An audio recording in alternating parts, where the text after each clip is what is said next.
Everyone, good morning, welcome back to our channel. কেমন আছো সকলে? আশা করছি সকলেই খুব ভালো আছো। আমিও খুব ভালো আছি।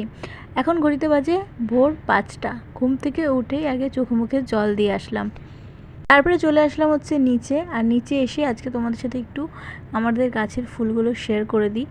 তো আজকে অনেক কম ফুল ফুটেছে, অন্যান্য দিন অনেক ফুল ফোটে। হয়তো বা কেউ নিয়ে চলে গেছে, সেটাও হতে পারে।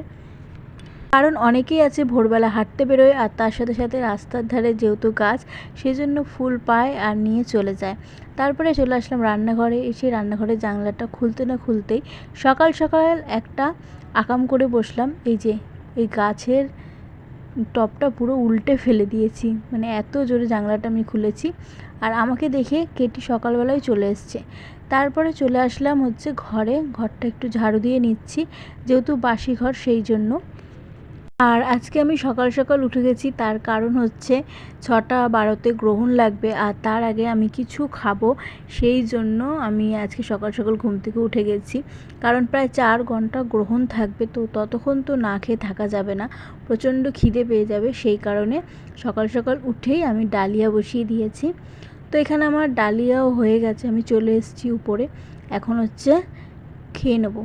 এই ভোরবেলায় সবাই এখন ঘুমে ব্যস্ত, আর আমাকে দেখো, আমি এখন খেতে ব্যস্ত। সকাল সকাল না আমারও খেতে ইচ্ছা করছিল না, ওই 4-5 চামচ খেয়ে বাকিটা রেখে দিয়েছিলাম। আর গ্রহণ ছাড়ার পর বাকিটা ফেলেও দিয়েছিলাম, তারপর আর খাইনি। কারণ এত সকালে যেহেতু খাওয়ার অভ্যাসটা নেই, সেই কারণে না খেতেই পাচ্ছিলাম না।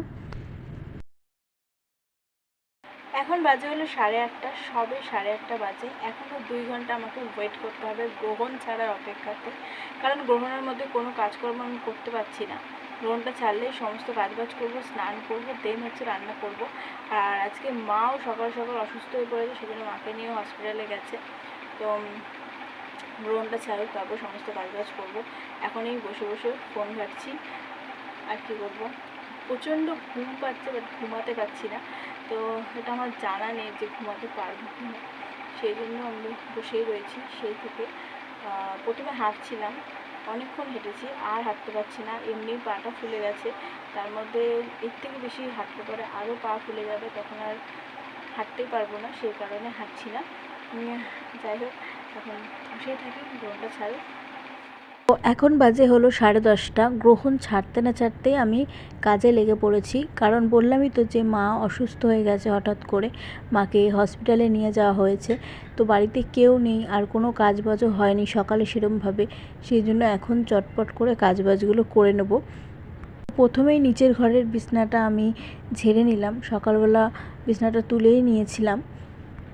টেবিলটার উপরটা মুছবো, কারণ সকালবেলা টেবিলটা মোছা হয়নি। আর কতগুলো খালি বোতলও রয়েছে, সেগুলো তো জল ভরবো। তো প্রথমে আগে কাপড়টা ভাঁজ করে রেখে দিলাম। তো এখন হচ্ছে টেবিলের বোতলগুলো নেব, আর কটা থালা বাসন আছে সেগুলো নিয়ে কলপারে রাখবো। রেখে তারপর হচ্ছে টেবিলটা ভালো করে মুছে নেব। আর মা যেহেতু সকালের বাসি কাজগুলো করে, তো আজকে তো আর করতে পারিনি, সেই জন্য আর করা হয়নি। আর গ্রহণ লাগার জন্য আমি তো কোনো কাজও করতে পারছিলাম না, সেই কারণে এরমভাবেই পড়েছিল। তো গ্রহণ ছাড়ার সাথে সাথে আমি সমস্ত কাজবাজ শুরু করে দিয়েছি, কারণ আমাকে রান্নাবান্নাও করতে হবে। তো টেবিলটা এখানে আমি মুছে নিলাম। আর সকালবেলা এই যে বাসন মাজা হয়েছিল, সেই বাসনটা এখন এই টেবিলের উপর আমি রেখে দিচ্ছি, কারণ এগুলোকে এখনও গোছানোর সময় নেই আমার। তো আগে সমস্ত ঘর ঝাড় দেওয়া, মোছা এগুলো করে নিই, দেন পরে আমি এই বাসনপত্রগুলো গুছিয়ে রাখবো। তো যে কটা খালি বোতল ছিল সেগুলো আগে ভরে নেবো, দেন আমি চলে যাব হচ্ছে উপরে। কারণ উপরের বিছনাটাও তোলা হয়নি, কারণ বর ঘুম থেকে উঠেছে অনেকটা বেলা করে, আর ঘুম থেকে উঠেই চলে গেছে, ও আর গুছাতেও পারেনি। তো এখন আগে উপরে যাব, গিয়ে বিছনাটা তুলবো। আর তখন যেই কাপড়টা দিয়ে মুছলাম সেটা এখন ধুয়ে রেখে দিচ্ছি। তো এখন হচ্ছে পাটা ধুয়ে নেবো, কারণ পায়ের মধ্যে বালি বালি লাগছে। আর আমি যে দিনে 100 বার মনে হয় পা ধুই, মানে আমাকে সবাই বলে তোর কি মেনিয়া আছে পা ধোয়াতে। আমি যখনই কলপারে যাই তখনই প্রায় 4-5 বার পা ধুয়ে নিই। পার মধ্যে বালি বালি লাগলে না কেমন একটা হয়, সেই জন্য আমি বারবার করে পা ধুই। আর যেখানে ধুলো বালি থাকে সেখানে ভালো করে জল দিয়ে আগে ধুয়ে নিই, কারণ আমার না বালি বালি একদম ভালো লাগে না। তো যাই হোক, তোমাদের সাথে কথা বলতে বলতে চাদরটা ভাঁজ করা হয়ে গেল। এখন হচ্ছে আমি সুন্দর করে বিছানাটা তুলে নেব, বালিশগুলো আগে একটার উপর একটা রাখবো। প্রচণ্ড তাড়াহুড়ার মধ্যেই কাজগুলো করছি। আর আজকে অনেকটা বেলাও হয়ে গেছে, গোপুসোনাকে এখনও ঘুম থেকে তোলা হয়নি, তো তাকেও তুলতে হবে, কারণ মাই সকালবেলা গোপুসোনাকে ঘুম থেকে তোলে। আজকে তো আর তুলতে পারিনি। তো ওইদিকে হয়ে গেছে আমার বিছনা তোলা কমপ্লিট। এখন হচ্ছে ভালো করে বিছনাটা ঝেড়ে নেব, দেন হচ্ছে আরেকবার ঘরটা ঝাড় দিয়ে নেবো, কারণ সকালবেলা আমি ঝাড় দিয়েছি, বাট তখন তো ফ্যান চলছিল, সেভাবে ঝাড়ু দিতে পারিনি। তাই জন্য আবার এখন ভালো করে ঝাড়ু দিয়ে নেব। আর এই যে পুতুলটাকে প্রতিদিন নিচে রাখি, আবার সকালবেলা ওকে ওর জায়গায় বসিয়ে দিই। ওর জীবনটা হয়ে গেছে হচ্ছে ল্যাদ খাওয়ার জীবন, এদিকে একবার ল্যাদ খায়, ওখানে ওদিকে একবার ল্যাদ খায়। তো এখন হচ্ছে ঘরটা ঝাড়ু দিয়ে নেব, নিচের ঘরটা তারপর ঝাড়ু দেবো, দেন হচ্ছে পুরো ঘরটা মুছবো, মুছে যাব হচ্ছে স্নান করতে। আজকে এত কাজ করছি, এত তাড়াহুড়া করে, আমি জানি আমি রাতের দিকে ঠিক অসুস্থ হয়ে পড়বো, কারণ আমি এখন আর এত তাড়াহুড়ো করে কোনো কাজ বাজ করতে পারি না, ভীষণ কষ্ট হয়। আর এই যে আমি এখন ভয়েস দিচ্ছি, এটা তো আমার ভীষণ কষ্ট হচ্ছে। তো তোমরা কোথা থেকে আমার ভিডিওগুলো দেখো অবশ্যই আমাকে কমেন্টস করে জানাবে, আমার অবশ্যই ভালো লাগবে। আর যদি ভালো লেগে থাকে ব্লগগুলো আমার, অবশ্যই লাইক কমেন্ট শেয়ার অ্যান্ড অবশ্যই আমার চ্যানেলটি সাবস্ক্রাইব করে আমার পাশে থাকবে। তো ডোজি এখন ঘুমাচ্ছে চুপটি করে, আমি নিচের ঘরটা ঝাড়ু দিয়ে নিচ্ছি। আর এই চেয়ারগুলো সরিয়ে ঘর ঝাড়ু দিতে হয়, আরও বেশি টাইম নষ্ট হয়। তো তারপরে কলের পাড়ে অনেকগুলো বাসন ছিল, কারণ কালকে না ভাত তরকারি ছিল, সেগুলো আমি কুকুরকে দিয়ে দিয়েছি, সেগুলো আর কেউ খাবে না, আর আমি তো খাবোই না, সেই জন্য। আর সেই সকালে ডালিয়াটা করেছিলাম, অনেকটা প্রায় ফেলে দিলাম, কারণ এখন আর আমি ওই ডালিয়াটা খাবো না। তো তারপরে আমি সিঁড়িতে ভালো করে জল দিয়ে ধুয়ে নিলাম। তো এখন হচ্ছে বাসনগুলো মাজবো, মেজে তারপরে যাব হচ্ছে স্নান করতে। তো একেবারে স্নান করে তোমাদের সাথে দেখা হচ্ছে। তো সমস্ত কাজবাজ সেরে স্নানও করে নিলাম, আর এই নাইটিটা পরে নিয়েছি, পরে চেঞ্জ করে নেবো, এখন রান্নাবান্না করবো তো। আর এখন হচ্ছে গোপালকে তুলবো। তো এখন আমি ঠাকুর পুজো দিতে পারবো না, কিন্তু যেহেতু 5 মাস হয়ে, তো এখন আমি ঠাকুর পুজো দিতে পারবো না, কিন্তু গোপাল যেহেতু আমার ঘরের ছেলে, তো গোপালকে আমি তুলতে পারবো। সেই জন্য আমি এখন গোপালকে তুলে ওকে হচ্ছে খেতে দেবো। অনেক বেলা আছে, প্রায় 12:30 বাজে। তো গোপাল সোনাকে তুলে এখানে আমি বসিয়ে দিয়েছি, এটার উপর সিংহাসনে বসাইনি, কারণ আমি সিংহাসনে হাত দেবো না সেই কারণে। আর এখানে একটা ধূপকাঠিও ধরিয়ে দিয়েছি। ব্যাস, এখন হচ্ছে রান্নার জোগাড় যন্ত্র করতে হবে। আমার অবস্থা দেখো, ঘেমে ঠেমে একাকার অবস্থা। তার আগে একটুখানি সারা বাড়িতে গঙ্গা জল ছিটিয়ে নিই, দেন হচ্ছে রান্নার কাজে যাবো। দেখি তার আগে কিছু একটা খেতে হবে, তো জল বিস্কুট খেয়ে নিই, প্রচণ্ড খিদেও পেয়ে গেছে, আর এখনই কোমর ব্যথা শুরু হয়ে গেছে। মানে এরপরে জানি না আমার সাথে কী হতে চলেছে। যাই হোক, অনেক কাজ করলাম, এখন রান্নাটা বাকি আছে। রান্না বেশি কিছু করবো না, আলু সেদ্ধ ভাতই করবো ভাবছি। তো দেখা যাক কী করি।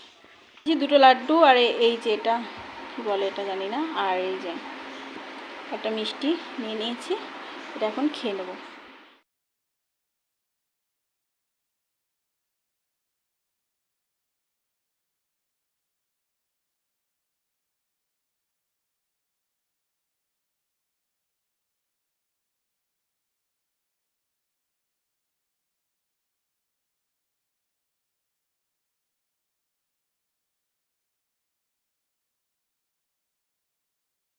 দিয়েছি ডোজির খাওয়ার, আর এখানে বসিয়ে দিয়েছি ভাত।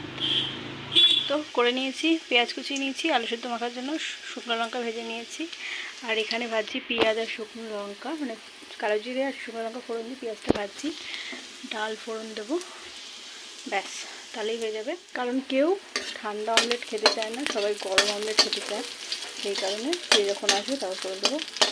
পেঁয়াজটা লাল লাল করে ভেজে ডালটা ফোড়ন দিয়ে দিই। গুড ইভিনিং সকলকে। বলেছিলাম না এত কাজ করছি, তো একদম শুলে পরেই মরে যাব, সত্যি সত্যি শুয়েছি আর ঘুমিয়ে পড়েছিলাম। ঘুম থেকে উঠলাম, এখন বাজে হচ্ছে 5:30 মতো বাজে, আর আমি ঘুমিয়েছিলাম প্রায় 2টোর সময়।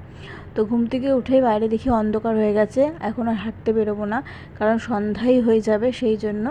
তো ওদিকে ওই জানলায় 2টো জামা কাপড় আছে, সেগুলো তুলবো। আর দেখো, আর আকাশটা কেমন যেন লাল হয়ে গেছে, বেশ ভালো লাগছে আকাশটা। তো বাইরের ওয়েদারটা কিন্তু ভালোই লাগছে, কিন্তু এখন আর বাইরে হাঁটতে বেরোবো না, কারণ একটু পরে সন্ধ্যা হয়ে যাবে, সেই জন্য ঘরের মধ্যে একটুখানি হেঁটে নেব। আর হাঁটবো কি, এত পায়ে ব্যথা করছে সেটা বলার বাইরে। চলে আসলাম এখন সন্ধে দিতে। তো আজকের ব্লগটা তোমাদের কেমন লাগলো অবশ্যই কমেন্টস করে জানাবে। দেখা হচ্ছে নতুন একটা ব্লগের সাথে, নতুন একটা দিনের সাথে, নতুন একটা সময়ের সাথে। টাটা সকলকে, ভালো থেকো, সুস্থ থেকো।